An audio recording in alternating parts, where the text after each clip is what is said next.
আমাৰ যিমান সাংবাদিক বন্ধুসকল আছে সকলোকে মই আন্তৰিক শ্ৰদ্ধা জ্ঞাপন কৰিছোঁ আৰু আজি ৰাষ্ট্ৰীয় প্ৰেছ দিৱসৰ বহুত বহুত শুভেচ্ছা জ্ঞাপন কৰিছোঁ। 1966 চনত আজিৰ দিনতে আমাৰ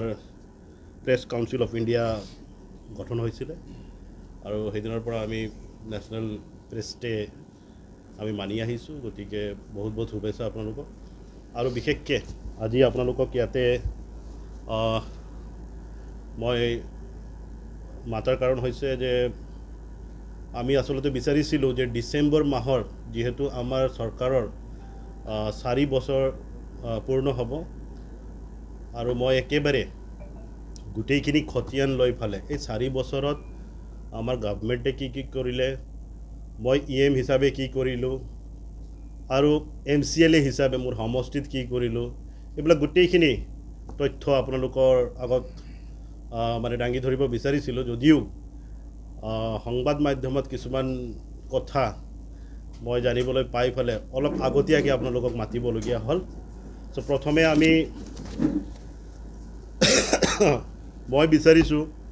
যে ইতিমধ্যে আমি 4 বছৰৰ ডাটাখিনি আমি তৈয়াৰ কৰিছোঁ যে মই এই 4 বছৰত কিমান কিলোমিটাৰ ৰাস্তা বনালোঁ, এই 4 বছৰত কিমানটা কালভাৰ্ট বনালোঁ, কিমানখিনি কাম কৰিলোঁ, PMAY ঘৰ কেইটা হ'ল, কিমান ইনকমপ্লিট আছে, কি কাৰণত ইনকমপ্লিট আছে, এনেকৈ ডেভেলপমেণ্টৰ যিখিনি কাম সেইখিনি এটা মই নিশ্চয়কৈ 4 বছৰত ৰাজ্যক খতিয়ান দিবলৈ ওলাইছোঁ আৰু সেইটো তথ্যখিনি আপোনালোকক যুগুত কৰি দিয়া হ'ব। মই বিচাৰিছোঁ বিশেষকৈ যে নিৰপেক্ষ হিচাপে আপোনালোকে এই যে ডেভেলপমেণ্টৰ ওপৰত আচলতে মই যিখিনি তথ্য আপোনালোকক দিম সেইটোৰ ওপৰত কাম হৈছে নে নাই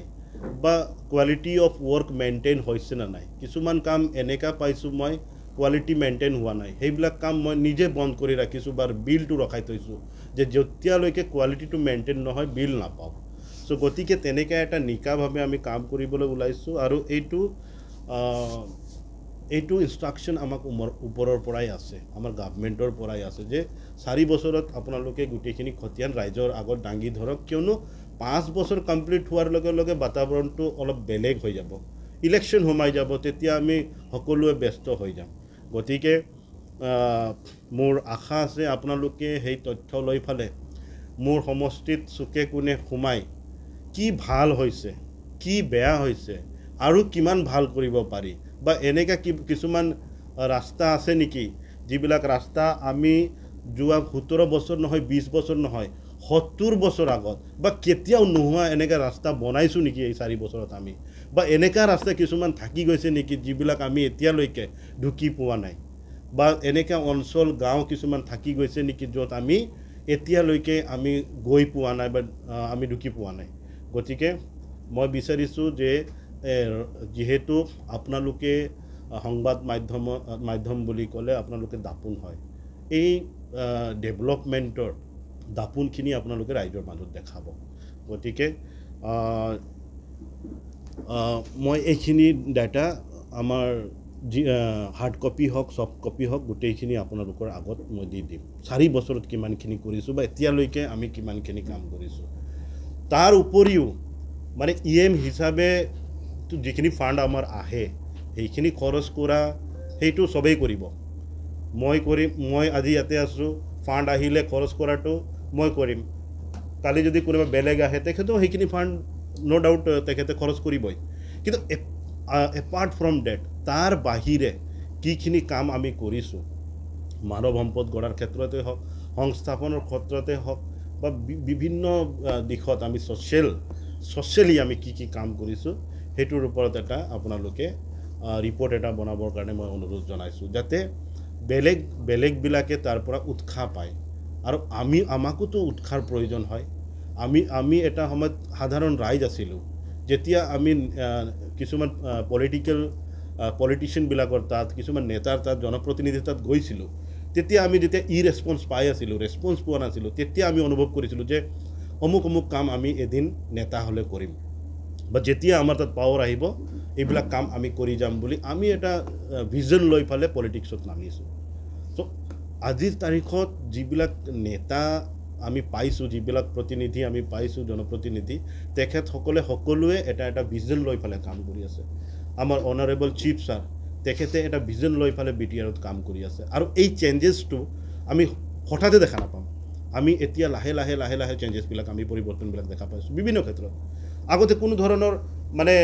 কোচিঙৰ পৰা আদি কৰি কোনো ধৰণৰ এইবিলাক হোৱা নাছিলে আগতে ডেভেলপমেণ্ট মানে আমি প্ৰায় দেখা পাইছিলোঁ যে স্কিমখিনি ৰূপায়ণ কৰিব লাগে ইমানে এইটো আৰু তাতে আৰু কোনো ধৰণৰ কোৱালিটি মেইনটেইন হোৱা নাছিলে আপোনালোকক এটা ইণ্টাৰেষ্টিং কথা মই জনাব বিচাৰিছোঁ যে মোৰ ষ্টাফবিলাকক BTCৰে কিছুমান কৰ্মচাৰীসকলে বা ষ্টাফবিলাকে কৈছিলে যে আপোনালোকে MCLAD কাম কিয় কৰে আমাৰ ষ্টাফবিলাকে সুধিছিলে যে MCLADৰ ফাণ্ডৰ কাম কিয় নকৰিম বোলে নহয় আগততো এইবিলাক কৰা হোৱা নাছিলে ডাইৰেক্ট বিল উঠাই আছিলে তো আপোনালোকে ভাবি চাওক আগতে কি হৈ আছিলে সেইকাৰণে মই বিচাৰিছোঁ কোনোবা এজন এনেকা ওলাওক আমাৰ সমষ্টিত RTI মাৰক আমি যি তথ্য দিম সেইটো ভুলো হ'ব পাৰে RTI মাৰক MCLAD RTI মাৰক যে ইমানখিনি ফাণ্ড এল'কেট হৈছে এইটো কাম হৈছে না নাই গতিকে আমি একেবাৰে ট্ৰান্সপাৰেণ্ট কৰিব বিচাৰিছোঁ ৰাইজৰ আৰু আমাৰ ডেভেলপমেণ্টৰ মাজত এটা ট্ৰান্সপাৰেণ্ট হ'ব লাগে সকলো কথা তেখেতসকলে গম পাব লাগে আমি প্ৰত্যেক ক্ষেত্ৰত আমি মানে ট্ৰান্সপাৰেণ্ট বিচাৰি আছোঁ আৰু এই চেগতে মই এটা কথা জনাব বিচাৰিছোঁ আপোনালোকে যে বহুতে মানে এনেকৈ হয় যে বিৰোধীয়েতো সদায় মাতিবই বিৰোধীয়ে ক'বই আপুনি কলিজা পুৰি পেলাই খুৱাই দিলেও ক'ব যে নাই নিমখটো কম হৈছে বুলি গতিকে বিৰোধীৰ